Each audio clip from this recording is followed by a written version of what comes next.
کہ قرآن ریڈیو پر سننا قرآن کی بے حرمتی ہے اور قرآن کو خیر بنانا ہے۔ بسم اللہ الرحمن الرحیم۔ السلام علیکم ورحمۃ اللہ۔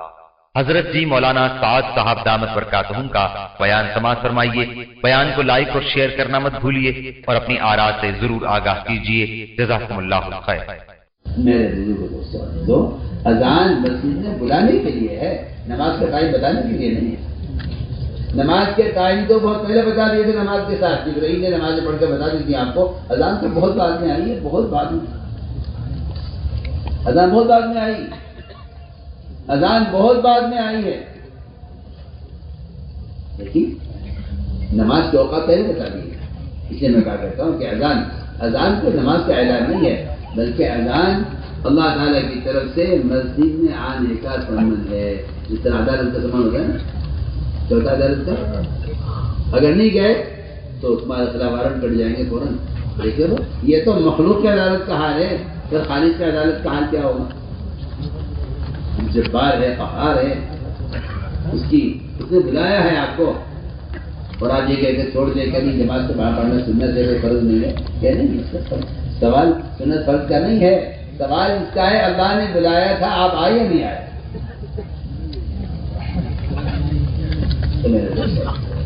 اس طرح ہمیں اپنی نمازوں میں کمال پیدا کرنا ہے، اور تہجد کا اپنے آپ کو عادی بناؤ، اس لیے کہ تہجد اللہ اکبر، اس سے بڑی خیر کوئی نہیں ہے، اور اس سے زیادہ عمل کی استعداد پیدا ہونے، اور اس سے زیادہ جو ہے علم پڑھنے کا اور کوئی ذریعہ نہیں۔ رات کے قیام کو صحابہ اکرام پر 1 سال تک فرض کیا گیا، جب صحابہ تہجد کا عادی ہو گئے تو اسے نفل کیا گیا، ورنہ 1 سال تہجد فرض رہی ہے۔ بلکہ قرآن میں یہاں تک ملتا ہے کہ ایک مومن اور ایک غیر مسلمان اور غیر مسلم، ایک مومن اور ایک کافر کے درمیان جو فرق ہے وہ فرق یہ ہے کہ کافر کا بستر تو رات سے لے کر صبح تک بوجھل رہے گا، اس کے جسم سے وہ سوئے گا صبح تک، اور مومن کی علامت یہ ہے کہ ان کے پہلو بستروں سے رات کو دور رہیں گے، قیام میں اور رکوع میں اور سجدے میں اور دعاؤں میں، اور پورا دن گزرے گا ان کا اللہ تعالیٰ کی رحمت کی امید پر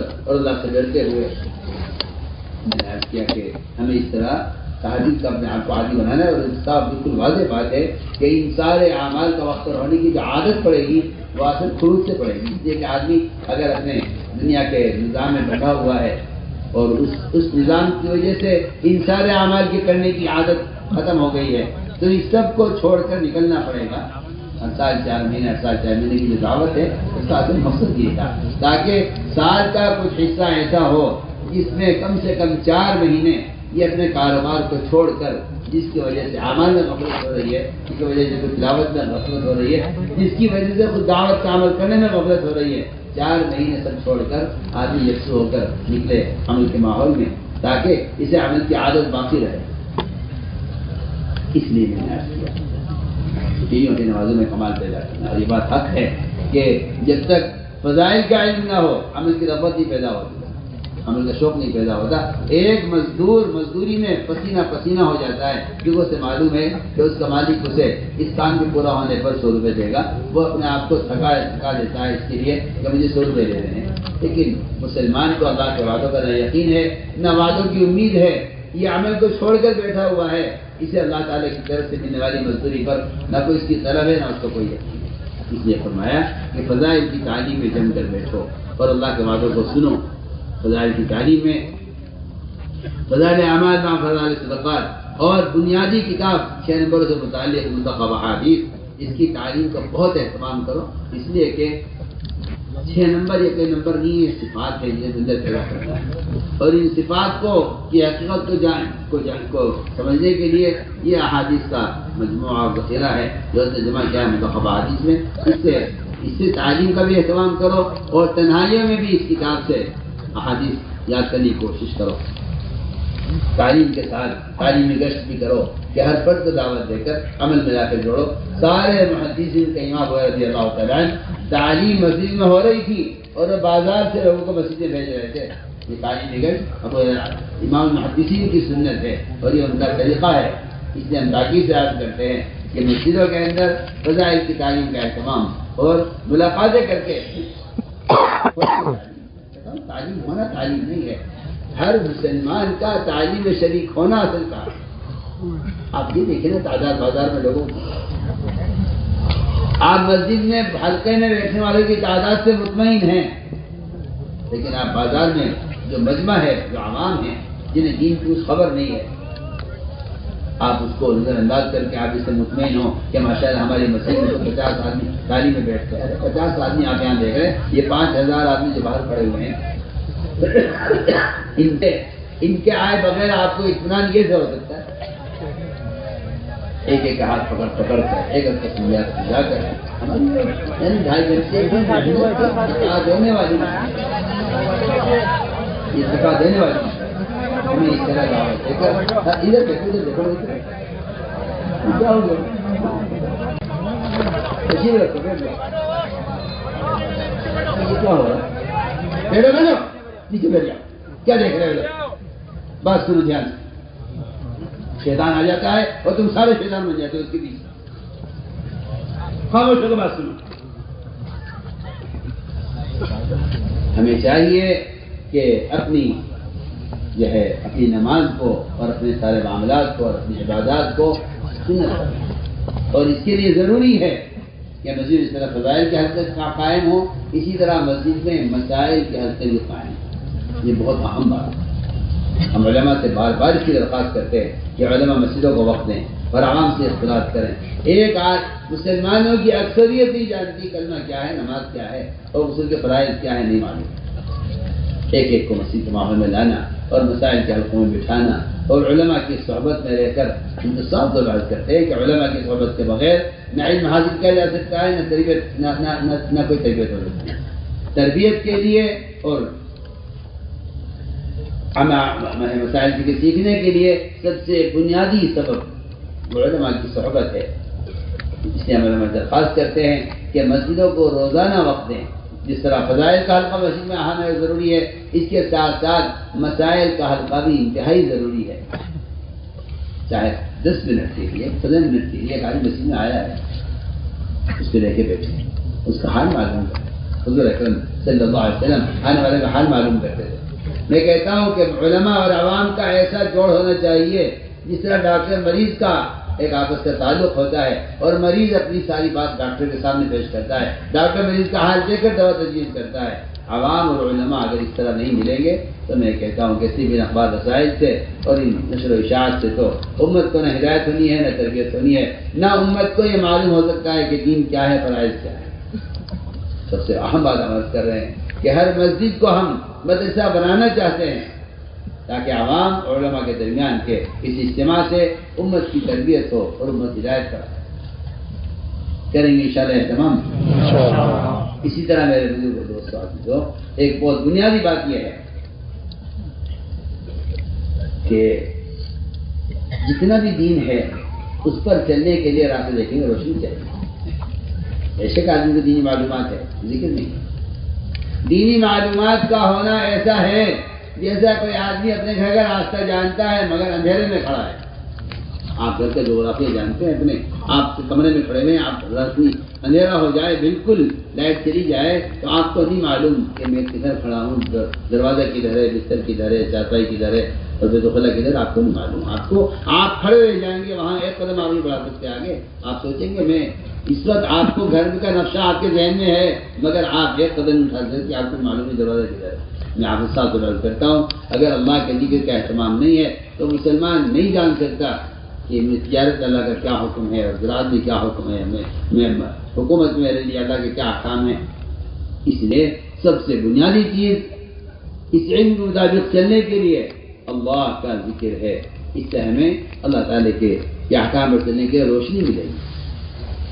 اللہ کے ذکر کا اہتمام، اس لیے کہ جو قلب ذکر نہیں کر رہا ہے وہ تو صرف کافر کا قلب ہے جو اللہ تعالیٰ کے ذکر سے غافل رہتا ہے، ورنہ مومن کا دل تو اللہ تعالیٰ کے ذکر سے آباد اور اس کی زبان اللہ کے ذکر سے کر رہتی ہے۔ صبح شام کی تسبیحات کا خوب اہتمام ہو، ایک بھی کسی کلمے کی سبحان اللہ، الحمدللہ، لا الہ الا اللہ، اللہ اکبر، ولا حول ولا قوت الا باللہ العلی العظیم، ایک بھی دشمن کے استغفار کی، یہ تین تسبیح صبح شام جی لگا کر اللہ کے متوجہ ہو کر پڑھنے کا خوب اہتمام فرمائے۔ ہمارے نکلنے کی غرض ہی یہی ہے اللہ کے راستے میں تاکہ سارے اعمال وقت پر ہوں. جس طرح ہسپتال میں مریض کو ہر چیز وقت پر ملتی ہے اور وہ صحت یاب ہو جاتا ہے، اللہ کے راستے میں نکلنے کی بڑی بنیادی غرض یہ ہے کہ وہاں تہجد وقت پر ملے گی، اشراق چار وقت پر ملے گی، وہاں صبح شام کی تسبیحات وقت پر ملیں گی، وہاں تعلیم کے حلقے وقت پر ملیں گے. یہ صحت یاب ہو جائے گا، ہدایت یافتہ ہو جائے گا. عمل کے ماحول میں رہنے کے لیے نکلنا ہے، عمل کے ماحول میں رہنے کے لیے نکلنا ہے. اس ہم تاکید سے کہہ رہے ہیں کہ صبح شام کی تسبیحات کا اہتمام کریں.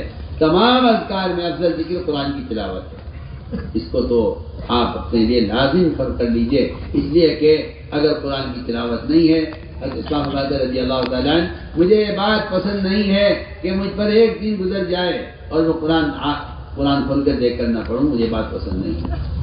بلکہ فرمایا کرتے تھے کہ قرآن کی تلاوت میں دل نہ لگنا دلوں کی گندگی کی علامت ہے. قرآن کی تلاوت میں دل نہ لگنا دلوں کی گندگی کی علامت ہے. اس لیے پورا مجمع عزم کر لے کہ انشاءاللہ ہمیں جو سیکھے ہوئے نہیں ہے وہ قرآن سیکھے، جو سیکھے ہوئے ہیں ایک دن ایسا گزر جائے کہ آپ قرآن کھول کر دیکھ کر نہ پڑھیں. اس کا مطلب ہے کہ آپ کا اللہ کا کوئی تعلق باقی نہیں رہا ہے، ورنہ جن کو ان سے تعلق ہوتا ہے وہ ان کے تذکرے کرتے ہیں، ان کا ذکر کرتے ہیں. لیکن یہ بات میں پورے مجمع سے پوری تاکید سے کہہ رہا ہوں کہ اللہ کے واسطے باز آ جاؤ، قرآن موبائل میں ہرگز مت پڑھنا. قرآن میں دیکھ کر پڑھو، قرآن کو قرآن میں ہی دیکھ کر پڑھو. موبائل میں قرآن کا پڑھنا قرآن کی بے حرمتی ہے، قرآن کی توہین ہے، اور یہ گناہ ہے اور یہ ناجائز ہے. اور قرآن کو موبائل کے اندر پڑھنا یہ قرآن کو کھیل بنانا ہے. میں کوئی خامخواہ نہیں بول رہا ہوں، بلکہ میرا دل چاہتا ہے کہ آپ کو پہلے بتاؤں کہ اس کی وجہ کیا ہے. پہلے تو آپ سیرت سے سنیے، سیرت سے کہتے ہیں صحابہ علیہ اللہ نماز کے لوگوں کو جمع کرنے میں دشواری ہوتی ہے. اذان اس وقت شروع نہیں ہوئی تھی، اذان بعد میں آئی. ہمیں لوگوں کو نماز کے لیے بلانا پڑتا ہے، بلال ہر گھر میں جاتے ہیں، لوگوں کو نماز کے جاتے ہیں. اگر آپ اجازت دیں تو لوگوں کو متوجہ کرنے کے لیے، لوگوں تک آواز پہنچانے کے لیے اگر ہم ڈھول بجا دیا کریں تو بہت توجہ سے نا میری بات. فرمایا کہ نہیں، یہ ان کا طریقہ ہے، ہم ڈھول بجا کر لوگوں کو نماز کے لیے جمع نہیں کریں. صحابہ نے ایسا کرتے ہیں، سارنگی لے لیں، سارنگی میں کچھ نہیں، آواز ہوگی صرف، ہم آواز دیں گے نماز اور دور تک آواز پہنچ جائے گی سارنگی سے، لوگ نماز کے لیے آ جائیں گے. فرمایا سارنگی نصارہ کا طریقہ ہے، ہم استعمال نہیں کریں. صحابہ نے کہا آسان راستہ یہ ہے کہ ایک مرتبہ سب کو جمع کر کے بتا دیا جائے کہ 5 وقت نماز سے پہلے دھواں اٹھے گا مسجد سے، اور آسمان کی طرف دھواں اٹھے گا، بلندی میں دھواں جائے گا، سب دیکھیں گے کہ مسجد میں دھواں اٹھ رہا ہے، چلو نماز کا وقت ہو گیا. فرمایا آگ جلا کر جمع کرنا آگ کے پجاری مجوسیوں کا طریقہ ہے. سنیے، بولنے کے آلات تھے لوگوں کو جمع کرنے کے لیے، آواز پہنچانے کے لیے. آپ نے مروجہ نظام کو منع کر دیا کہ رواجی طریقہ اختیار نہیں کریں گے نماز کے لیے. جب وہ تو بہت بنیادی بات سب علماء ہو یا عوام سب سے کہتے ہیں، وہ سارنگی صرف آواز ہے. وہ ترقی کر کے یہاں تک پہنچی کہ پھر آپ کہیں بیٹھے ہیں کسی ملک میں، آواز کسی ملک میں جا رہی ہے. وہ ترقی ہوتے ہوتے ہوتے ہوتے وہ ریڈیو بن گیا. میں جو اصل بات کہنا چاہتا ہوں، اس ریڈیو کے بارے میں میری بات بہت دھیان سے سننا سر. اس ریڈیو کے بارے میں حضرت تھانوی مولانا اشرف علی تھانوی رحمۃ اللہ علیہ سے کسی نے فتویٰ معلوم کیا کہ مولانا یہ بتلائیے ہمیں کہ ہمارے ریڈیو پر گانے بھی آتے ہیں اور گانا بجانے بھی اس میں ہوتا ہے، میوزک بھی آتا ہے، اسی میں کسی اسٹیشن پر قرآن بھی آتا ہے. تو کیا جس ریڈیو پر گانے بجانے بھی آتے ہوں، قرآن بھی آتا ہو، تو کیا ہم ریڈیو پر قرآن سن سکتے ہیں یا نہیں؟ یہ استفتاء کیا ایک صاحب نے حضرت تھانوی رحمۃ اللہ علیہ سے، مسئلہ معلوم کیا. جواب آیا حضرت تھانوی کا، ریڈیو پر قرآن سننا جائز نہیں ہے، اور اگر کوئی ریڈیو پر قرآن سن رہا ہے تو اس کو قرآن سننے سے روکنا واجب ہے دیکھنے والے کے لیے. اور اگلی بات یہ فرمائی کہ قرآن ریڈیو پر سننا قرآن کی بے حرمتی ہے اور قرآن کو کھیل بنانا ہے. آپ کو سب کان کھول کے سن لیجیے. آپ بتائیے کہ ریڈیو کے اندر زیادہ گانے یا موبائل میں زیادہ گانے، بتائیے کیا فائدہ ہے؟ بتائیے، پھر بھی احساس مردہ ہوئے، پھر بھی کوئی احترام نہیں ہے قرآن کا۔ بیان آپ کو پسند آیا ہو تو بیان کو لائک، شیئر اور چینل کو سبسکرائب کرنا مت بھولیے۔ کمنٹس میں اپنی رائے کا اظہار ضرور کیجیے۔